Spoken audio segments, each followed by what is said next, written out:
Hello നമസ്കാരം. എല്ലാവർക്കും ജാഷി വയനാട് സ്റ്റോറീസിലേക്ക് ഹൃദയപൂർവ്വം സ്വാഗതം. കേൾക്കൂ കേട്ടുകൊണ്ടേയിരിക്കൂ, ഞാനും നിങ്ങളും നമ്മുടെ കഥകളും. നമ്മളിപ്പോൾ കേട്ടുകൊണ്ടിരിക്കുന്നത് കാറ്റിൽ തുറന്ന ജാലകം എന്ന കഥയുടെ 5ാമത്തെ എപ്പിസോഡാണ്. എല്ലാവർക്കും ഒരിക്കൽ കൂടി നോവലിലേക്ക് സ്വാഗതം. അമ്മയുടെ ബന്ധുക്കൾ ഡൽഹിയിലുണ്ട്, അവരുടെ കൂടെയാണ്. അങ്കിൾ എന്താ കല്യാണം കഴിക്കാത്തത്? Is still an young handsome, Gatha പറഞ്ഞു. അതൊക്കെ നമ്മളെങ്ങനെ ചോദിക്കും മോളെ? ഒറ്റയ്ക്കായിരിക്കും നല്ലത് എന്ന് തോന്നലുണ്ടായതുകൊണ്ടായിരിക്കും. ജോലി അത്ര അല്ലേ, എന്നും ട്രാവല്, ഫാമിലി ഉണ്ടായാലും ഫ്രീഡം കുറയില്ലേ. പക്ഷേ എനിക്ക് തോന്നുന്നത് ഈ ജോലി കുറച്ച് കഴിയുമ്പോൾ മടുക്കുമെന്നാണ്. അപ്പോൾ ഒരു സപ്പോർട്ടിന് ഫാമിലി കൂടിയേ കഴിയും. അതൊക്കെ സേതുവിൻ്റെ ഇഷ്ടമല്ലേ, നമുക്കതിലൊന്നും ചെയ്യാനുമില്ല, അതിൽ നമുക്ക് കാര്യമില്ലല്ലോ. നിൻ്റെ ഫ്രണ്ട്സൊക്കെ എന്തു പറയുന്നു? സുരഭി പെട്ടെന്ന് വിഷയം മാറ്റി. ഹാപ്പിയാണ്, ഒരു ദിവസം നമ്മുടെ വീട്ടിലേക്ക് വരാനിരിക്കുകയാണ് അവർ. പക്ഷേ ലീവ് പ്രശ്നമാണ്. 2 ദിവസമെങ്കിലും കിട്ടാതെ വന്നിട്ട് കാര്യമില്ല. മണ്ണാശാലയും അമ്പലപ്പുഴയൊക്കെ പോകണം അവർക്ക്. സൗകര്യം കിട്ടുമ്പോൾ വരാൻ നോക്ക്, അല്ലാതെ ഞാനെന്ത് പറയാനാ? അല്പനേരം കൂടി സംസാരിച്ചിട്ടാണ് അവർ സംസാരം അവസാനിപ്പിച്ചത്. ഗാഥയ്ക്ക് ഒരു കാര്യത്തിൽ സന്തോഷം തോന്നി. സേതു അങ്കിളിൻ്റെ വൈഫ് വീണ്ടും വിവാഹിതയായി. അങ്കിളിന് വിവാഹം കഴിക്കാൻ അപ്പോൾ ന്യായീകരണമുണ്ട്. വരട്ടെ, പടിപടിയായിട്ട് കാര്യങ്ങൾ മുന്നോട്ട് നീക്കാം. സുരഭി രാവിലെ ഓഫീസിലേക്ക് പോയി കഴിഞ്ഞപ്പോഴാണ് ചെറുതന വരെ ഒന്ന് പോയാലോ എന്ന് വിജയലക്ഷ്മിക്ക് തോന്നിയത്. മാസത്തിലൊരിക്കലെങ്കിലും അനുജത്തി ജയശ്രീയെ കാണാൻ അവരവിടെ പോകാറുണ്ട്. അപ്പോൾ തന്നെ വിജയലക്ഷ്മി മുണ്ടും നേരിയതും മാറ്റി സാരി എടുത്തെടുത്തു. മുഖത്തൽപ്പം പൗഡർ പൂശി ഒരു പൊട്ട് തൊട്ടു. അലമാരയിൽ വെച്ചു പൂട്ടിയിരുന്ന 2 കട്ടിവളകളെടുത്ത് ഇടതു കൈത്തണ്ടയിൽ അണിഞ്ഞു. വലതു കൈത്തണ്ടയിൽ സ്വർണ്ണ വാച്ച് കെട്ടി. പുറത്തു പോകുമ്പോൾ അണിഞ്ഞൊരുങ്ങണമെന്ന കാര്യത്തിൽ അവർക്ക് നിർബന്ധമുണ്ട്. ഒടുവിൽ നിലക്കണ്ണാടിയിൽ നോക്കിയൊന്ന് സ്വയം തൃപ്തി വരുത്തിയിട്ട് അവർ അടുക്കളയിലേക്ക് ചെന്നു. തീയിലുണ്ടാക്കാനായി മുരിങ്ങക്ക ചെറിയ കഷ്ണങ്ങളായി മുറിക്കുകയായിരുന്നു മായ. വിജയലക്ഷ്മിയെ കണ്ടപ്പോൾ തന്നെ എവിടേക്കോ പോകാനുള്ള ഒരുക്കത്തിലാണെന്ന് അവൾക്ക് മനസ്സിലായി. വിജയമ്മച്ചി ട്രഷറിയിൽ പോവുകയാണോ? അവൾ ചോദിച്ചു. മാസത്തിലൊരിക്കൽ പെൻഷൻ വാങ്ങിക്കാൻ ട്രഷറിയിൽ പോകാറുണ്ട്. അല്ലടി, ഞാൻ ചെറുതന വരെ പോവാം. ജയശ്രീ ഒന്ന് കണ്ടിട്ട് വരാം. എത്ര ദിവസമാണ് വീട്ടിൽ തന്നെ കുത്തിയിരിക്കുന്നത്? വല്ലപ്പോഴുമെങ്കിലും 4 ആളെ കണ്ട് എന്തെങ്കിലുമൊക്കെ മിണ്ടണ്ടായോ? അത് നേരാ. മായ തലകുലുക്കി. ഉച്ചയ്ക്കുണ്ണാൻ ഞാൻ കാണത്തില്ല, കഴിക്കാതെ അവൾ വിടത്തില്ല. വല്ലപ്പോഴുമല്ലേ ഞാൻ ചെല്ലുന്നേ. ഹാൻഡ് ബാഗ് എടുത്ത് പുറത്തേക്ക് ഇറങ്ങുമ്പോൾ ഉപയോഗിക്കുന്ന ചെരുപ്പുമിട്ട് വിജയലക്ഷ്മി പോകാനിറങ്ങി. മായ പിന്നാലെ ചെന്നു. ഗേറ്റ് അകത്തു നിന്നും പൂട്ടിയേക്കണം. കുറേ പൂവാലന്മാരുണ്ട് ഇവിടെ. ഞാനും കൂടി പോകുന്ന കണ്ട ഓരോ അവന്മാർക്കും ഇളക്കം തട്ടും. മായ അത് കേട്ട് പുഞ്ചിരിച്ചു. ആര് വന്നാലും ഗേറ്റ് തുറക്കല്ലേ. പറഞ്ഞത് മനസ്സിലായോ നിനക്ക്? മനസ്സിലായി. വിജയലക്ഷ്മി വെളിയിലേക്ക് പോകുമ്പോഴൊക്കെ പതിവായി ഉപദേശങ്ങൾ കൊടുക്കാറുണ്ട്. ഈ വീടിൻ്റെ സംരക്ഷകയാണെന്ന ഭാവം അവർക്കുണ്ടായിരുന്നു. സുരഭിയുമായും അത് സമ്മതിച്ചു കൊടുക്കുകയും ചെയ്യും. റോഡിലേക്ക് ഇറങ്ങിയ ഓട്ടോ കിട്ടുമെങ്കിലും 5 മിനിറ്റ് നടക്കും അവർ ഹൈവേയിലുള്ള ബസ് സ്റ്റാൻഡിലേക്ക്. ഓട്ടോക്കൂലി ലാഭിക്കാനല്ല, എതിരെ വരുന്ന പരിചയക്കാരെ കണ്ട് ചിരിച്ച് 2 വാക്ക് പറഞ്ഞ് സൗഹൃദം പുതുക്കി പോകാനാണ്. സ്റ്റാൻഡിൽ ചെന്നപ്പോൾ ഒരു ആലപ്പുഴ ഓർഡിനറി ബസ് പോകാൻ തയ്യാറായി കിടക്കുന്നുണ്ടായിരുന്നു. വിജയലക്ഷ്മി അതിൽ കയറി ചെറുതന സ്റ്റോപ്പിലിറങ്ങി. തൊട്ടടുത്ത് തന്നെയായിരുന്നു ജയശ്രീയുടെ വീട്. ചെല്ലുന്ന കാര്യം അവർ അനുജത്തെ വിളിച്ച് പറഞ്ഞിരുന്നില്ല. അപ്രതീക്ഷിതമായി ചെന്ന് അത്ഭുതപ്പെടുത്താനായിരുന്നു അവർക്കിഷ്ടം. വിജയലക്ഷ്മി ചെന്നപ്പോൾ അവരെ കണ്ട് ജയശ്രീ അത്ഭുതപ്പെടുക തന്നെ ചെയ്തു. ഇന്നലെയും ചേച്ചിയുടെ കാര്യം ഓർത്തു. വന്നിട്ട് 1 മാസം കഴിഞ്ഞല്ലോ എന്ന്. നീ മനസ്സിൽ കാണുമ്പോൾ ഞാൻ ഇവിടെ എത്തും. അതാ നിൻ്റെ ചേച്ചി. സംസാരം കേട്ട് ശീതൾ ഇറങ്ങി വന്നു. നിനക്ക് കോളേജിൽ പോകണ്ടായിരുന്നു മോളെ? അവളെ കണ്ട് വിജയലക്ഷ്മി തിരക്കി. ഇന്ന് ശനിയാഴ്ചയല്ല വിജയമ്മച്ചി, ക്ലാസ്സില്ല, അവൾ പറഞ്ഞു. ഇപ്പോൾ ആഴ്ചയും മാസമൊക്കെ ആര് നോക്കുന്നു? സുരഭി ഓഫീസിൽ പോകാതിരിക്കുമ്പോഴാണ് അന്ന് ഞായറാഴ്ചയാണെന്ന് മനസ്സിലാകുന്നത്. അവർ 3 പേരും സ്വീകരണ മുറിയിലിരുന്നു. രാഹുൽ പോയോ രാവിലെ? വിജയലക്ഷ്മി ചോദിച്ചു. അവനെന്നും 9 ആകുമ്പോൾ പോവും. അക്കാര്യത്തിൽ വലിയ കൃത്യനിഷ്ഠയാണ്. അവൻ ചെന്നില്ലെങ്കിൽ അവിടെ ഒരു കാര്യം നടക്കത്തില്ല. ജിതിൻ്റെ വലം കൈയല്ലേ അവൻ. വിജയലക്ഷ്മി ചിരിച്ചു. രാഹുൽ അമേരിക്കയിൽ പോയിരുന്നെങ്കിൽ ജിതിൻ അവൻ്റെ കൺസ്ട്രക്ഷൻ കമ്പനി അടച്ചുപൂട്ടേണ്ടി വരുമായിരുന്നല്ലോ. അമേരിക്കയിലോ? രാഹുലോ? മനസ്സിലാക്കാതെ ജയശ്രീ ചോദിച്ചു. അവനെ അമേരിക്കയിലേക്ക് കൊണ്ടുപോകാൻ തയ്യാറായിട്ട് ഒരുത്തൻ അവിടെ വീട്ടിൽ വന്നിട്ടുണ്ടായിരുന്നു. ഞാൻ ഓടിച്ചു വിട്ടു, വിജയലക്ഷ്മി പറഞ്ഞു. ആരാ വിജയമ്മച്ചി വന്നത്? ആശ്ചര്യത്തോടെ സീതൾ ചോദിച്ചു. വേറെ ആരുമല്ല, ചെട്ടിക്കുളങ്ങരയിലെ രാമേന്ദ്രൻ. അയാളല്ലേ സുരഭിക്ക് കല്യാണം ആലോചിക്കാൻ പോവാണെന്ന് പറഞ്ഞ്? ജയശ്രീക്ക് ഓർമ്മ വന്നു. അതെ, അത് നടത്താനുള്ള സൂത്രമായിട്ടാണ് അവൻ രാഹുലിനെ അമേരിക്കയിൽ കൊണ്ടുപോകാമെന്ന് പറഞ്ഞത്. ശുദ്ധ കള്ളത്തരം. അയാൾ എന്താണ് വന്ന് പറഞ്ഞത്? ആകാംക്ഷയോടെ ജയശ്രീ ചോദിച്ചു. രാമേന്ദ്രൻ പറഞ്ഞ കാര്യങ്ങളെല്ലാം വള്ളി പുള്ളി വിടാതെ വിജയലക്ഷ്മി അവരോട് പറഞ്ഞു. എന്നാലും ചേച്ചി എങ്ങനെ അർത്ഥം മുറിച്ച് പറയണ്ടായിരുന്നു? രാഹുലിനെ അവർ അമേരിക്കയിൽ കൊണ്ടുപോയാൽ അവൻ രക്ഷപ്പെടുത്തില്ലേ? ഇവിടെ പെട്രോൾ അടിക്കാനുള്ള കാശ് പോലും അവർ കൊടുക്കുന്നില്ലെന്നേ, ഖേദത്തോടെ ജയശ്രീ പറഞ്ഞു. നീ അത് വിശ്വസിച്ചോ? അവൻ പറഞ്ഞത് ശുദ്ധ നുണയാടി. സുരഭിയെ കല്യാണം കഴിക്കാൻ വേണ്ടി ഇറക്കിയ തന്ത്രം. അവനെ അമേരിക്കയിൽ കൊണ്ടുപോയിട്ട് കല്യാണം നടത്താമെന്ന് പറഞ്ഞാൽ മതിയായിരുന്നല്ലോ. ഒടുവിൽ സുരഭിക്ക് സമ്മതമല്ലെന്ന് പറഞ്ഞ് നമുക്ക് അയാളെ ഒഴിവാക്കാമായിരുന്നു, ജയശ്രീ പറഞ്ഞു.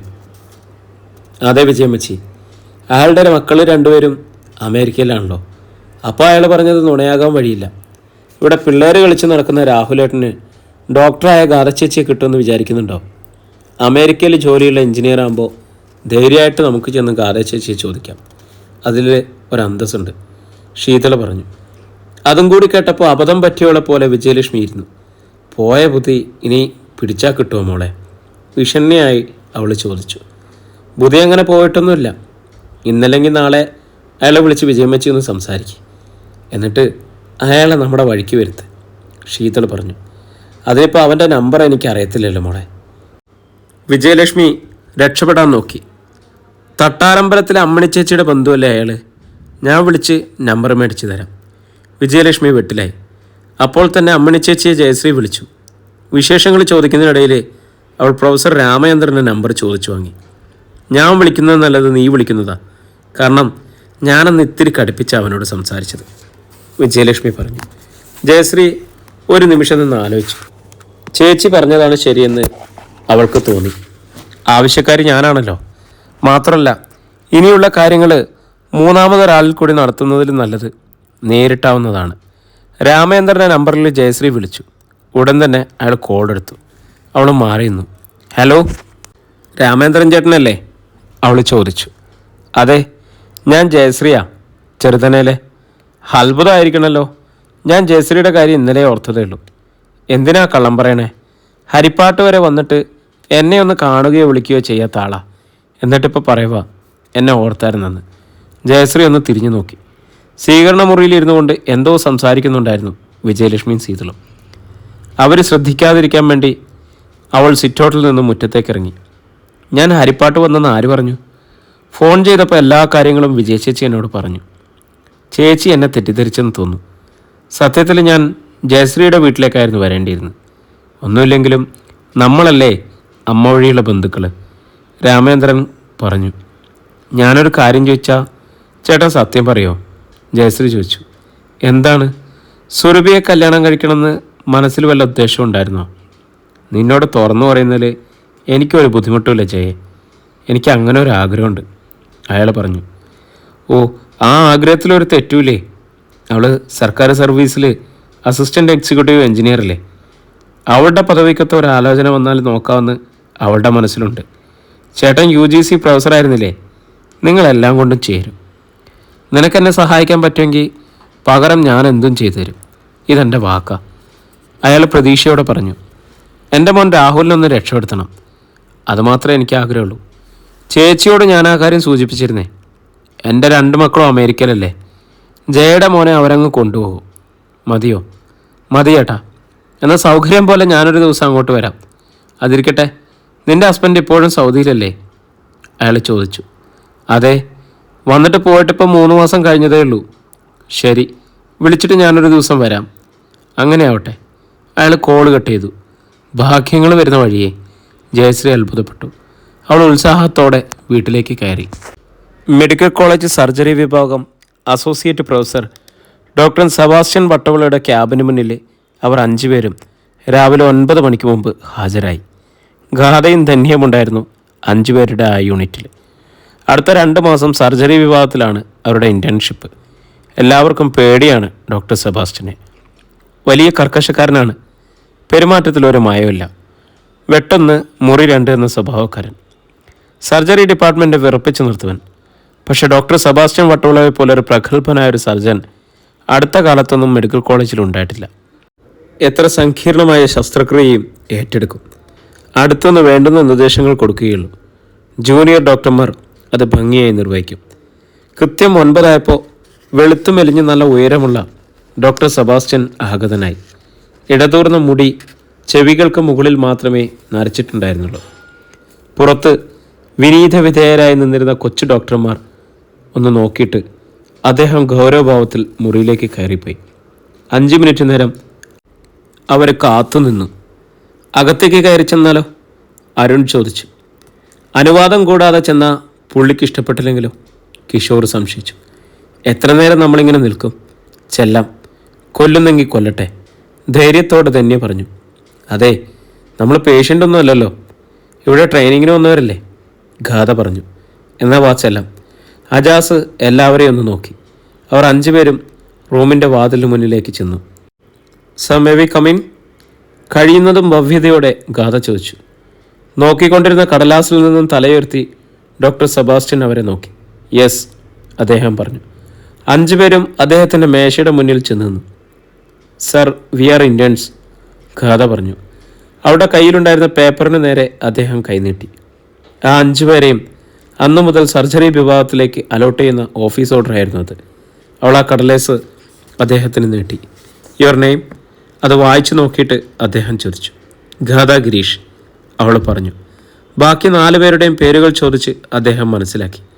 എന്നിട്ട് ഓരോരുത്തരുടെയും ഡ്യൂട്ടി എഴുതി ആ കടലാസ് അദ്ദേഹം തിരിച്ചു കൊടുത്തു. Every department is important, but surgery is more important, അദ്ദേഹം ഉപദേശം പോലെ പറഞ്ഞു. അവർ 5 പേരും തലകുലുക്കി. അശ്രദ്ധ ഞാൻ വെച്ചു പൊറുപ്പിക്കില്ല, ഒരു വീഴ്ചയ്ക്കും എക്സ്ക്യൂസ് ഇല്ല. ഓരോ പേഷ്യൻറ്റിനെയും വളരെ സൂക്ഷ്മമായി നിരീക്ഷിക്കണം. ഓപ്പറേഷൻ തിയേറ്ററിൽ നിന്ന് പച്ച മാംസം തുന്നിക്കെട്ടി വാർഡിലേക്ക് വിടുന്നവരാണ്. Understand? Yes sir. Now you may go. പോകാൻ അനുവാദം കിട്ടിയപ്പോൾ അവർ പുറത്തേക്കിറങ്ങി. ആദ്യത്തെ ഒരാഴ്ച ഗാഥയ്ക്ക് പുരുഷന്മാരുടെ വാർഡിൽ നൈറ്റ് ഡ്യൂട്ടി. ധന്യയ്ക്ക് പകരം ഡ്യൂട്ടി അജാസിന് OP-യിലായിരുന്നു പോകേണ്ടിയിരുന്നത്. പുരുഷന്മാരുടെ വാർഡിലെ നൈറ്റ് ഡ്യൂട്ടി വളരെ ദുഷ്കരമായിരുന്നു ഗാഥയ്ക്ക്. വാർഡിൽ നിരനിരയായി 100 ബെഡുകൾ. സർജറി കഴിഞ്ഞു വന്ന മിക്ക രോഗികൾക്കും രാത്രി ഉറക്കമില്ല. വേദനയുള്ള നിലവിളി, ശാപവാക്കുകൾ. 3-ാമത്തെ ദിവസം രാത്രി വലതുകാലമുട്ടിന് താഴെ വെച്ച് കാല് മുറിച്ച് മാറ്റപ്പെട്ട ഒരു 60-കാരൻ്റെ ബാൻഡേജിൽ നിന്നും രക്തം പൊടിച്ചു തുടങ്ങി. സമയം 1 മണി. അയാൾ വേദന കൊണ്ട് ഞരങ്ങാനും മൂളാനും തുടങ്ങി. എന്തു ചെയ്യും സിസ്റ്ററെ? പരിഭ്രമത്തോടെ അവൾ നേഴ്സിനോട് ചോദിച്ചു. വട്ടവള സാറിന് പേഷ്യൻ്റ് അല്ലേ, ഒന്ന് വിളിച്ചു നോക്ക്, സിസ്റ്റർ പറഞ്ഞു. ഭയത്തോടെയാണ് ഡോക്ടറുടെ നമ്പറിലേക്ക് ഗാഥ വിളിച്ചത്. ബെല്ലടിച്ചെങ്കിലും കോള് കിട്ടിയില്ല. വീണ്ടും വിളിക്കാൻ അവൾക്ക് ധൈര്യം വന്നില്ല. രോഗിയുടെ മുറിവിൽ നിന്നും രക്തം തുള്ളിത്തുള്ളിയായി ബെഡിലേക്ക് വീണ് നനയാൻ തുടങ്ങി. ഇതുപോലെ ബ്ലീഡ് ചെയ്താൽ നേരം വെളുക്കും മുമ്പ് അയാൾ മരിക്കും. എന്തു ചെയ്യണമെന്നറിയാതെ അവൾ ഉള്ളുരുകി പ്രാർത്ഥിച്ചുകൊണ്ട് നിൽക്കുമ്പോൾ വാർഡിൻ്റെ വാതിലിൽ ദൈവദൂതനെ പോലെ വെള്ള ഓവർകോട്ട് ധരിച്ച സുമുഖനായ ഒരു ചെറുപ്പക്കാരൻ പ്രത്യക്ഷപ്പെട്ടു. അധ്യായം 7. അടുത്തേക്ക് വേഗത്തിൽ വന്നുകൊണ്ടിരുന്ന ഷൂസിൻ്റെ ടപ് ടപ് ശബ്ദം കേട്ട് ഗാഥ പെട്ടെന്ന് തല തിരിഞ്ഞു നോക്കി. നെറ്റിയിലേക്ക് അലസമായി വീഴുന്ന മുടി മാടിയൊതുക്കിയ സുമുഖനായ ഒരു യുവാവ് അവളുടെ അടുത്ത് വന്നു. എന്താണ് പ്രോബ്ലം? ശാന്തമായ സ്വരത്തിൽ അയാൾ അവളോട് തിരക്കി. അയാൾ ഒരു ഡോക്ടറാണെന്ന് അവൾക്ക് മനസ്സിലായി. ആകാശ നീലിമയുടെ നിറമുള്ള ഷർട്ടിന് മീതെ വെള്ള ഓവർകോട്ട് ധരിച്ചിരിക്കുന്നു. സ്റ്റെറോസ്കോപ്പ് കഴുത്തിന് ചുറ്റും തൂക്കിയിട്ടിരിക്കുന്നു.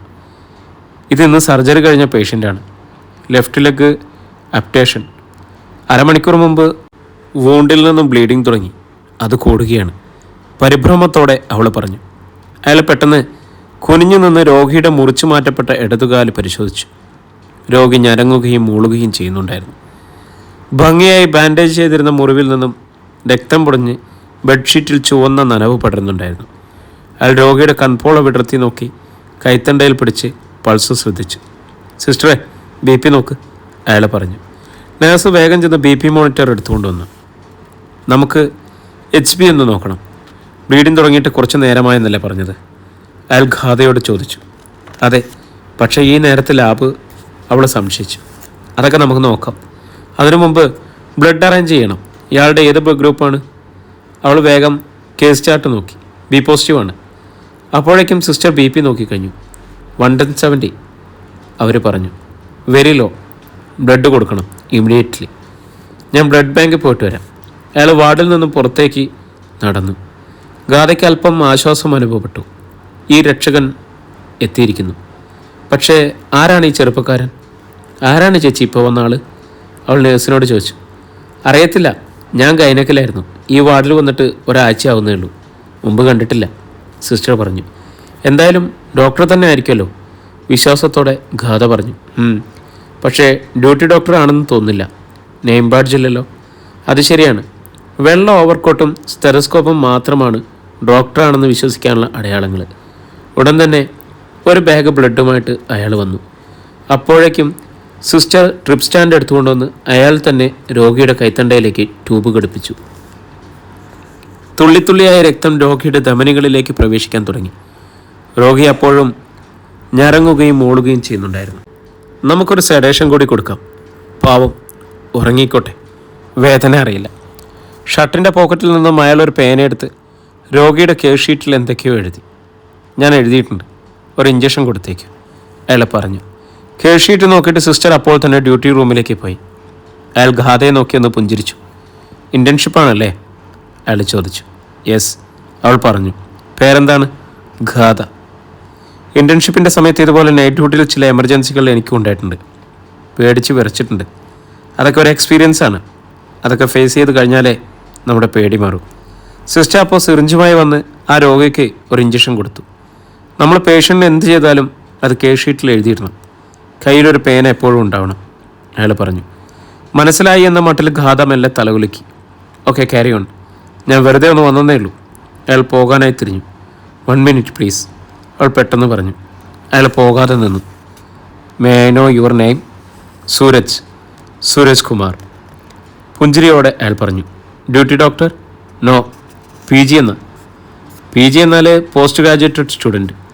MBBS കഴിഞ്ഞ് സ്പെഷ്യലൈസേഷന് വേണ്ടിയുള്ള course. Can I have your number? ഇതുപോലെ എന്തെങ്കിലും എമർജൻസി ഉണ്ടെങ്കിൽ. Sorry if you don't mind, അവൾ പറഞ്ഞു. Why not? സുരാജ് അയാളുടെ മൊബൈൽ നമ്പർ പറഞ്ഞു കൊടുത്തു. അവളത് അവളുടെ ഫോണിൽ സേവ് ചെയ്തു. താങ്ക്സ് അലോട്ട്, അവൾ നന്ദി അറിയിച്ചു. യോ വെൽക്കം. സൂരജ് ചുഴിയുറക്കോടെ നടന്നുപോയി. സെക്കൻഡുകൾക്കുള്ളിൽ അയാൾ വാർഡിൽ നിന്നും അപ്രത്യക്ഷനായി. ഗാഥ ദീർഘമായി ഒന്ന് നിശ്വസിച്ചു. ഇനി പേടിക്കാനില്ല. ഒരത്യാവശ്യം വന്നാൽ സഹായം അഭ്യർത്ഥിക്കാൻ ഒരാളുണ്ട്. വിളിച്ചിട്ടും വരാൻ പറ്റാത്ത സാഹചര്യമാണെങ്കിൽ എന്താണ് ഇനി ചെയ്യേണ്ടതെന്നെങ്കിലും ചോദിക്കാമല്ലോ. വാർഡ് പൊതുവെ ശാന്തമായി. മിക്ക രോഗികളും ഉറങ്ങിക്കഴിഞ്ഞിരുന്നു. ഉറക്കം കിട്ടാത്തവർ തിരിഞ്ഞും മറിഞ്ഞും കിടന്നു. ഗാഥ ഡ്യൂട്ടി റൂമിൽ ചെന്ന് നേഴ്സിനോടൊപ്പം ഇരുന്നു. അപ്പോൾ സമയം 1 മണി കഴിഞ്ഞിരുന്നു. ഖൈറുന്നീസ എന്നല്ലേ സിസ്റ്ററിൻ്റെ പേര്? തലേ ദിവസത്തെ ആ ഓർമ്മ വെച്ച് അവൾ ചോദിച്ചു. വീട്ടിലാരൊക്കെയുണ്ട്? ഹസ്ബൻഡും മോനും, പിന്നെ ഇക്കടെ ഉപ്പയും ഉമ്മയും. താമസിക്കുന്നത് എവിടെയാ? വെള്ളയാണി. അവിടെയാണ് ഹസ്ബൻഡിൻ്റെ വീട്. എൻ്റെ വീട് വർക്കലയില്ല. വെള്ളയാണി നല്ല ദൂരമല്ലേ? സ്കൂട്ടറുണ്ട്, അതുകൊണ്ട് കൃത്യസമയത്ത് ഡ്യൂട്ടിക്ക് വരാൻ പറ്റും. ഉറക്കം വരാതിരിക്കാനായി അവർ വെറുതെ സംസാരിച്ചു കൊണ്ടിരുന്നു. ഒരു കണ്ണെപ്പോഴും വാർഡിലും ഉണ്ടായിരുന്നു. ആ രാത്രിയിൽ പിന്നെ അത്യാഹിതങ്ങളൊന്നും ഉണ്ടായില്ല. പിറ്റേന്ന് രാവിലെ ഡ്യൂട്ടി കഴിഞ്ഞ് പോകും മുമ്പ് അവൾ ചെന്ന് കാൽ മുറിക്കപ്പെട്ട രോഗിയെ നോക്കി. ബ്ലീഡിങ് നിലച്ചിരുന്നു. മുറിവിൽ ചുവന്ന നനവില്ല. അയാൾ കണ്ണു തുറന്ന് അവളെ നോക്കി. ഇപ്പം എങ്ങനെയുണ്ട്? അവൾ തിരക്കി. വേദനയില്ല ഡോക്ടറെ. കറുത്ത താടി മീശയ്ക്കുള്ളിൽ അയാൾ വെളുത്ത പല്ലുകൾ കാട്ടി ചിരിച്ചു. പകരം ഡ്യൂട്ടിക്കുള്ള ഇൻറ്റേൺ വന്നപ്പോൾ ഗാഥ ഉറക്കച്ചടവോടെ ഹോസ്റ്റലിലേക്ക് മടങ്ങി. രാവിലെ സുരഭി ഭക്ഷണം കഴിച്ചുകൊണ്ടിരിക്കുമ്പോഴാണ് ബെഡ്റൂമിൽ അവളുടെ മൊബൈൽ ബെല്ലടിച്ചത്. ഡൈനിങ് ടേബിളിനടുത്ത് അപ്പോൾ വിജയലക്ഷ്മി ഉണ്ടായിരുന്നു. ചേച്ചി ഇവിടെ ഇരിക്കും, ഫോൺ ഞാനെടുത്ത് കൊണ്ടുവരാം. സുരഭി എഴുന്നേൽക്കാൻ തുടങ്ങിയപ്പോൾ ചായയായി വന്ന മായ പറഞ്ഞു. മേശപ്പുറത്തെ ചായ ഗ്ലാസുകൾ വെച്ചിട്ട് അവൾ വേഗം ചെന്ന് മൊബൈൽ എടുത്ത് കൊണ്ടുവന്നു. അപ്പോഴും ബെല്ല് നിലച്ചിരുന്നില്ല. സുരഭി അത് വാങ്ങി നോക്കി. എക്സിക്യൂട്ടീവ് എഞ്ചിനീയർ അലക്സ് മാത്യു ആണ് വിളിച്ചത്. Good morning sir. അവൾ കോൾ എടുത്തു. മോർണിംഗ്. എവിടെയാണ്? വീട്ടിലല്ലേ? അദ്ദേഹം ചോദിച്ചു. അതെ, ഇന്ന് ഓഫീസിൽ പോകുന്നുണ്ടല്ലോ? ഉണ്ട്. സുരഭിയെ ഒന്ന് ബുദ്ധിമുട്ടിക്കാനാണ് ഞാനിപ്പോൾ വിളിച്ചത്. ഇന്ന് 11 മണിക്ക് കളക്ടറൊരു മീറ്റിംഗ് ഉണ്ട്. ഞാൻ അറ്റൻഡ് ചെയ്യേണ്ടിരുന്നതാണ്, പക്ഷേ എനിക്ക് പോകാൻ പറ്റുന്നില്ല. എൻ്റെ മദർ ബാത്റൂമിലൊന്ന് വീണു. ഹോസ്പിറ്റലിൽ കൊണ്ടുപോകാൻ തുടങ്ങിയാണ്. എനിക്ക് പകരം സുരഭിക്ക് പങ്കെടുക്കാമോ മീറ്റിങ്ങിൽ? അവൾ മുഖമുയർത്തി ക്ലോക്കിലൊന്ന് നോക്കി. മണി 9. ആലപ്പുഴയിൽ ചെല്ലാൻ ഏറിയാൽ 1 മണിക്കൂർ മതി. ഞാൻ പോയാൽ മതിയോ സർ?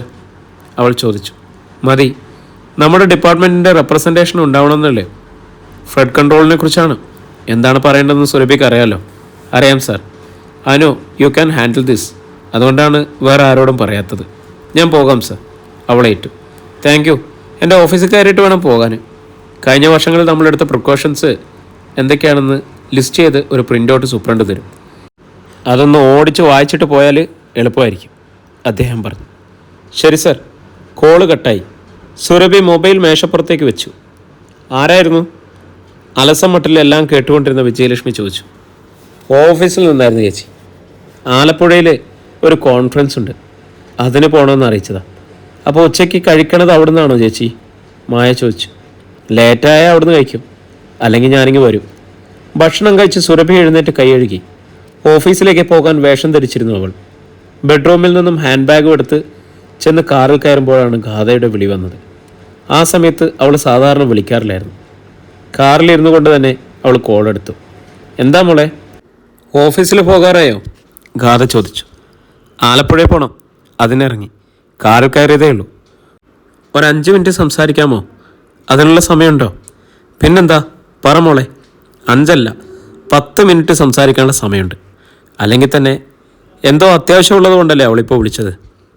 ഇന്നലെ സർജറി വാർഡിൽ എനിക്ക് നൈറ്റ് ഡ്യൂട്ടി ആയിരുന്നു അമ്മേ.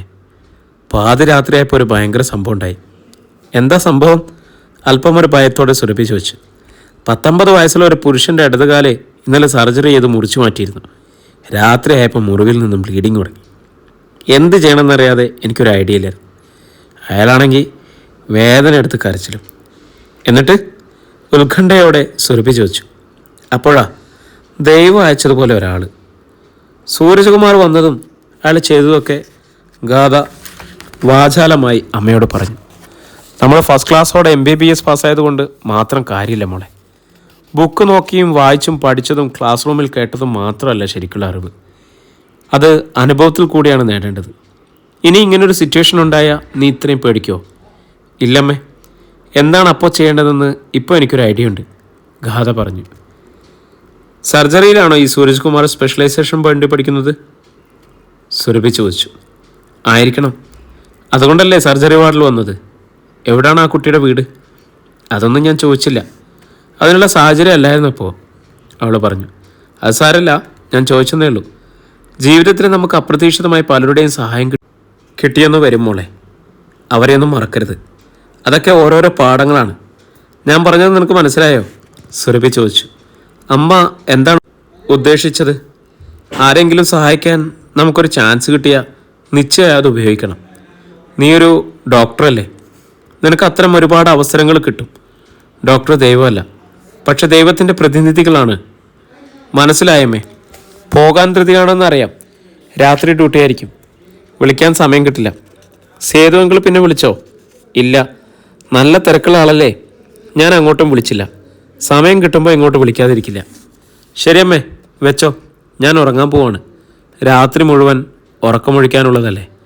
ശരി മോളെ. സുരഭി കോള് കട്ട് ചെയ്തു. വാച്ചിൽ നോക്കിയപ്പോൾ സമയം 9:15.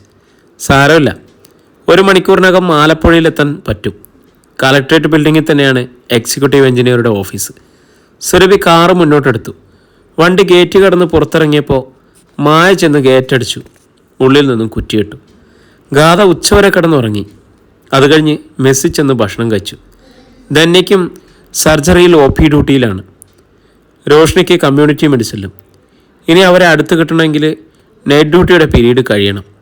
വീണ്ടും റൂമിൽ കയറി വന്ന് അവൾ മൊബൈലെടുത്തു. സൂരജ് കുമാറിൻ്റെ നമ്പർ കയ്യിലുണ്ട്. പക്ഷെ ഒരു കാരണമില്ലാതെ വിളിക്കുന്നത് ശരിയല്ലല്ലോ. അതൊരു നല്ല സ്വഭാവമല്ല. സൂരജ് സ്വന്തം തിരക്കിലാണെങ്കിൽ വിളിച്ചാൽ അത് അലോസരമാകും. അല്ലെങ്കിൽ തന്നെ എന്തിനാണ് വിളിക്കുന്നത്? സൂരജിനെക്കുറിച്ച് കൂടുതൽ അറിയേണ്ടെന്ന് അത്യാവശ്യമൊന്നുമില്ല. അവൾ ധന്യയുടെ നമ്പറിൽ വിളിച്ചു. നീ OPയിലാണോ? ഗാഥ തിരക്കി. ഉച്ചവരെ ഒപ്പിയിലായിരുന്നു, ഇപ്പോൾ കാഷ്വാലിറ്റിയിൽ. ഒരു രക്ഷയില്ലടി. ഓരോ അരമണിക്കൂറിലും 2 കേസെങ്കിലും വരുന്നുണ്ട്, ആക്സിഡൻറ്റുകൾ കൂടുതലും. നിനക്ക് സൂരജ് കുമാർ എന്ന PG അറിയാമോ? പെട്ടെന്ന് ഗാഥ ചോദിച്ചു. ഇല്ലടി, ആരാ കക്ഷി? ധന്യയ്ക്ക് അറിയില്ലായിരുന്നു. ഇന്നലെയാണ് ഞാൻ ആദ്യമായിട്ട് കാണുന്നത്. ഡീറ്റെയിൽസ് ഒന്നും അറിയില്ല. സർജറി മെയിൻ വാർഡിൽ നിന്ന് വെച്ച് തലേ രാത്രിയിലുണ്ടായിരുന്ന സംഭവം ഗാഥ പറഞ്ഞു. ആൾ കാണാനെങ്ങനെ? കുസൃതി ചിരിയോടെ ധന്യ ചോദിച്ചു. പോടി, ആ നേരത്താണോ സൗന്ദര്യാസ്വാദനം? ഞാനൊന്ന് വരയ്ക്കായിരുന്നു. അതുപോട്ടെ, നീ ഇന്ന് വെളിയിൽ പോകുന്നുണ്ടോ? എനിക്ക് ടൂത്ത് പേസ്റ്റും ഷാമ്പുവും വേണമായിരുന്നു. ഇവിടുന്ന് എപ്പോഴിറങ്ങാൻ പറ്റുമെന്ന് എനിക്കറിയില്ല, ധന്യ പറഞ്ഞു. അപ്പോഴാണ് തനിക്ക് ചില സാധനങ്ങൾ വാങ്ങാനുണ്ടെന്ന് ഗാഥയ്ക്ക് ഓർമ്മ വന്നത്. അല്പം കൂടി ഉറങ്ങിയിട്ട് 4 മണിയാകുമ്പോൾ പുറത്തു പോകാം. മെഡിക്കൽ കോളേജിന് മുമ്പിൽ പുതിയൊരു മാള് വന്നിട്ടുണ്ട്. ശരി, വാങ്ങിക്കാം, അവൾ പറഞ്ഞു. ഗാഥ വീണ്ടും കിടന്നുറങ്ങി. കുളിച്ച് വേഷം ധരിച്ച് ഹോസ്റ്റലിൽ നിന്ന് ഇറങ്ങി. അവിടെ നിന്നും തന്നെ കിട്ടിയ ഒരു ഓട്ടോയിലാണ് അവൾ മാളിലേക്ക് പോയത്. ഏയ് ഗാഥ, ആവശ്യമുള്ള സാധനങ്ങളെല്ലാം വാങ്ങി ബിൽ പേ ചെയ്യാൻ നിൽക്കുമ്പോഴാണ് പിന്നിൽ നിന്നും ആരോ വിളിച്ചത്. തിരിഞ്ഞു നോക്കിയപ്പോൾ പുഞ്ചിരിയോടെ സൂരജ് കുമാർ. ഹലോ, അവൾ സന്തോഷത്തോടെ പ്രതികരിച്ചു. പർച്ചേസ് നടത്തിയതിൻ്റെ ചെറിയ ഒരു പ്ലാസ്റ്റിക് കിറ്റ് ഉണ്ടായിരുന്നു സൂരജിൻ്റെ കയ്യിൽ. 1 മിനിറ്റ്, ഞാനിപ്പോൾ വരാം, അവൾ പറഞ്ഞു. ഓക്കെ, അയാളെ തലകുലുക്കി. കാർഡ് ഉപയോഗിച്ച് ഇടപാട് നടത്തിയ ശേഷം വാങ്ങിയ സാധനങ്ങളുമായി ഗാഥ അയാളുടെ അടുത്തേക്ക് ചെന്നു. ശരിക്കും സർപ്രൈസ്. സൂരജിനെ ഞാൻ ഒട്ടും പ്രതീക്ഷിച്ചില്ല ഇവിടെ, അവൾ പറഞ്ഞു. ഗാഥയെ ഞാനും പ്രതീക്ഷിച്ചില്ല. എവിടെയാണ് താമസിക്കുന്നത്? ക്വാർട്ടേഴ്സിൽ ഒഴിവില്ലാത്തതുകൊണ്ട് തൽക്കാലം ഹോസ്റ്റലിലാണ്. ഹോസ്റ്റലിൽ നിന്നും കാപ്പി കുടിച്ചിട്ടില്ല ഇറങ്ങിയതെങ്കിലേ ഒരു കാപ്പി വാങ്ങിത്തരാം ഞാൻ, സൂരജ് പറഞ്ഞു. സന്തോഷം. കോഫി ഷോപ്പ് ഏറ്റവും മുകളിലെ ഫ്ലോറിലാണെന്ന് തോന്നുന്നു. ഇവിടുന്ന് വേണ്ട, പേഴ്സ് കയറും. നല്ല കാപ്പി കിട്ടുന്ന സ്ഥലം വെളിയിലുണ്ട്. അയാളുടെ സംസാരം കേട്ട് അവൾ ചിരിച്ചുപോയി. രണ്ടുപേരും മാളിൽ നിന്നും വെളിയിലിറങ്ങി. അതുവരെ അവളുടെ ശ്രദ്ധയിൽപ്പെട്ടിട്ടില്ലാത്ത ഒരു ചെറിയ റെസ്റ്റോറൻറ്റിലേക്കാണ് സൂരജ് അവളെ കൊണ്ടുപോയത്. ചെറുതാണെങ്കിലും നല്ല വൃത്തിയും വെടിപ്പുമുള്ള ഇടമായിരുന്നു അത്. ഒരു മേശയ്ക്ക് ഇരുവശത്തുമായി 2 പേരും ഇരുന്നു. വെയിറ്റർ വന്നപ്പോൾ സൂരജ് 2 കാപ്പിക്ക് ഓർഡർ കൊടുത്തു. എവിടെയാണ് സൂരജിൻ്റെ വീട്? ഗാഥ ചോദിച്ചു. അമ്പലപ്പുഴ. അയ്യോ, അപ്പോൾ നമ്മൾ അടുത്തടുത്ത നാട്ടുകാരാണല്ലോ. എൻ്റെ വീട് ഹരിപ്പാട്ടാണ്, അവൾ ആശ്ചര്യത്തോടെ പറഞ്ഞു. ഹരിപ്പാട്ട് എവിടെ? സൂരജിന് അത്ഭുതമായി. ടൗണിൽ തന്നെയാണ്. അമ്മയും ഞാനും ഇടയ്ക്കിടയ്ക്ക് അമ്പലപ്പുഴ അമ്പലത്തിൽ വരാറുണ്ട്. 1 ലിറ്റർ പാൽപ്പായസം കൂടി നമ്മുടെ ലക്ഷ്യമാണ്, അവൾ പറഞ്ഞിട്ട് അയാൾ ചിരിച്ചു. അമ്പലത്തിൻ്റെ കിഴക്കേ നടയിലാണ് ഞങ്ങളുടെ വീട്. കഷ്ടിച്ചൊരു 1/2 കിലോമീറ്റർ ദൂരം. അപ്പോഴേക്കും വെയിറ്റർ 2 കാപ്പി കൊണ്ടുവന്ന് വെച്ചു. അമ്മയുമായിട്ടാണോ ഗാഥയ്ക്ക് കൂട്ട്? തമാശ മട്ടിൽ സൂരജ് ചോദിച്ചു. അതെ, ഞാൻ പഠിക്കുന്ന സമയത്ത് അച്ഛൻ മരിച്ചു. ഗവൺമെൻറ് സർവീസിൽ ഡോക്ടറായിരുന്നു അച്ഛൻ. അച്ഛനുണ്ടായിരുന്ന കാലത്ത് ഞങ്ങൾ തമ്മിലായിരുന്നു കൂട്ട്. പിന്നെ അമ്മയായി, അവൾ പറഞ്ഞു. അവൾ കാപ്പിയെടുത്ത് അല്പം കുടിച്ചു. നല്ല കടുപ്പവും മണവും രുചിയുമുള്ള കാപ്പിയായിരുന്നു അത്. ഗാഥയുടെ അമ്മ എന്ത് ചെയ്യുന്നു? സൂരജ് ചോദിച്ചു. അമ്മ ഗവൺമെൻറ് സർവീസിലാണ്, PWDയിൽ അസിസ്റ്റൻ്റ് എക്സിക്യൂട്ടീവ് എഞ്ചിനീയറാണ്. സൂരജ് കാപ്പിയെടുത്ത് കുടിച്ചു. എന്നിട്ട് നെറ്റിയിലേക്ക് വീണു കിടക്കുന്ന മുടി ഇടതുകൈ കൊണ്ട് മാടി ഒതുക്കി വെച്ചു. സൂരജിൻ്റെ അമ്മയെക്കുറിച്ച് പറഞ്ഞില്ലല്ലോ, അവൾ ഓർമ്മിപ്പിച്ചു. കുടുംബശ്രീ പ്രവർത്തിക്കാൻ അമ്മ, ചിരിച്ചുകൊണ്ട് അയാൾ പറഞ്ഞു. അച്ഛനോ? അവൾ ചോദിച്ചു. പെട്ടെന്ന് സൂരജിൻ്റെ മുഖം വിളറി. അധ്യായം 8. സൂരജിൻ്റെ മുഖം പെട്ടെന്ന് മങ്ങിയത് ഗാഥ കണ്ടു. അവധം വല്ലതുമാണോ താൻ ചോദിച്ചതെന്ന് അവൾ ഭയന്നു. നോക്കിയിരിക്കെ സൂരജ് പുഞ്ചിരിച്ചു. അച്ഛനെ ഞാൻ കണ്ടിട്ടേ ഇല്ല, പിന്നെ ഞാനെങ്ങനെ അറിയും അച്ഛൻ എന്ത് ചെയ്യുന്നതെന്ന്? ആ വിഷയത്തെക്കുറിച്ച് പറയാൻ സൂരജിന് താല്പര്യം കാണില്ലായിരിക്കും. മറ്റാരും അറിയാൻ പാടില്ലാത്ത, അല്ലെങ്കിൽ പറയാൻ ബുദ്ധിമുട്ടുള്ള എന്തെങ്കിലും ഉണ്ടായിക്കൂടുന്നില്ല. ഞാൻ വെറുതെ ചോദിച്ചെന്നേ ഉള്ളൂ. എന്താണ് അമ്മയുടെ പേര്? അവൾ തിരക്കി. അതോടെ അയാളുടെ മുഖത്ത് വീണ്ടും പ്രകാശം പരന്നു. സുശീലാദേവി. എല്ലാ അർത്ഥത്തിലും സുശീലയും ദേവിയുമായിരുന്നു, അയാൾ പറഞ്ഞു. അമ്മമാർ പൊതുവെ ദേവികളാണ്, ഗാഥ ചിരിച്ചു. ആയിരിക്കാം, പക്ഷെ എൻ്റെ അമ്മയെക്കുറിച്ചല്ല എനിക്ക് പറയാനും പറ്റൂ. ചെറുപ്പകാലത്ത് അമ്മ വളരെ സുന്ദരിയായ ഒരു സ്ത്രീയായിരുന്നു. അമ്മയുടെ ഒരു പഴയ ബ്ലാക്ക് ആൻഡ് വൈറ്റ് ഫോട്ടോ എൻ്റെ കയ്യിലുണ്ട്. ഒരു ദിവസം ഞാൻ കാണിക്കാം. ഞാൻ ജനിച്ചു കഴിഞ്ഞിട്ട് അമ്മയ്ക്ക് നല്ല ആലോചനകൾ വന്നു. പക്ഷെ അമ്മ വേറൊരു വിവാഹത്തിന് സമ്മതിച്ചില്ല. മകനു വേണ്ടി അതൊക്കെ വേണ്ടാന്ന് വെച്ചു. എന്നാണോ? ഗാഥ ചോദിച്ചു. അതെ, ഒരിടത്തരം കുടുംബമായിരുന്നു അമ്മയുടേത്. ഷെയർ ചെയ്ത് എല്ലാവരും അവരുടെ വീതം വാങ്ങിപ്പോയപ്പോൾ 10 സെൻറ്റ് ഭൂമിയും ഒരു ചെറിയ വീടും അമ്മയും ഞാനും അമ്മയുടെ അമ്മയും മാത്രം അവശേഷിച്ചു. ബാക്കി കേൾക്കാൻ അവൾ താല്പര്യത്തോടെ ഇരുന്നു. അമ്മ ആലപ്പുഴ ST കോളേജിലായിരുന്നു പഠിച്ചത്, BSc മാത്സ്. അതുകൊണ്ടൊരു ഗുണമുണ്ടായി. സർക്കാർ ജോലി കിട്ടിയില്ലെങ്കിലും പ്രൈവറ്റ് ട്യൂഷൻ എടുക്കാൻ സാധിച്ചു. അപ്പോഴാണ് കുടുംബശ്രീ പ്രസ്ഥാനം വന്നത്. അമ്മ അതിലും ചേർന്നു. നാട്ടിലെ അമ്മയാണ് ഇപ്പോൾ അതിൻ്റെ തലപ്പത്ത്. അമ്മൂമ്മയായിരുന്നു അമ്മയുടെ അച്ഛനും അമ്മയ്ക്ക് സഹോദരനും. ആ സപ്പോർട്ട് കിട്ടിയത് കൊണ്ടാണ് ധൈര്യത്തോടെയും തൻ്റോടത്തോടെയും അമ്മയ്ക്ക് ജീവിതത്തെ നേരിടാൻ കഴിഞ്ഞത്. അഭിമാനമാണോ ആഹ്ലാദമാണോ സൂരജിൻ്റെ വാക്കുകൾ നിറഞ്ഞു നിന്നതെന്ന് അവൾക്ക് മനസ്സിലാക്കാൻ കഴിഞ്ഞില്ല. അമ്മൂമ്മ ഇപ്പോഴും അവൾ ചോദിച്ചു. ഇല്ല, ഞാൻ 10ലെ പരീക്ഷ എഴുതി റിസൾട്ട് കാത്തിരുന്ന സമയത്ത് അമ്മൂമ്മ പാമ്പ് കടിയേറ്റ് മരിച്ചു. വലിയ സങ്കടമായിപ്പോയി. അത് സ്കൂളിൽ ഏറ്റവും കൂടുതൽ മാർക്ക് മേടിച്ചാണ് ഞാൻ ജയിച്ചത്. അതിൻ്റെ സർട്ടിഫിക്കറ്റ് കിട്ടിയപ്പോൾ അമ്മൂമ്മയുടെ കുഴിമാടത്തിൽ അത് കൊണ്ടുവന്ന് വെച്ച് ഞാൻ നമസ്കരിച്ചു. അമ്മൂമ്മയുടെ സ്വപ്നമായിരുന്നു ഞാൻ ഡോക്ടറാകുക എന്നത്. ആ സ്വപ്നം സാക്ഷാത്കരിക്കാൻ കുടുംബശ്രീ പ്രവർത്തകയായ അമ്മയ്ക്ക് സാധിച്ചു എന്നതാണ് അമ്മയുടെ വിജയം. പ്രിയരെ, നമ്മുടെ കഥ ഇവിടെ തുറക്കുകയാണ് കേട്ടോ. ഇതിൻ്റെ അടുത്ത അധ്യായമായിട്ട് നമ്മൾ നാളെ വീണ്ടും കണ്ടുമുട്ടും. ഒത്തിരി സ്നേഹത്തോടെ സന്തോഷത്തോടെ നിങ്ങളുടെ സ്വന്തം ജാഷി വയനാട്.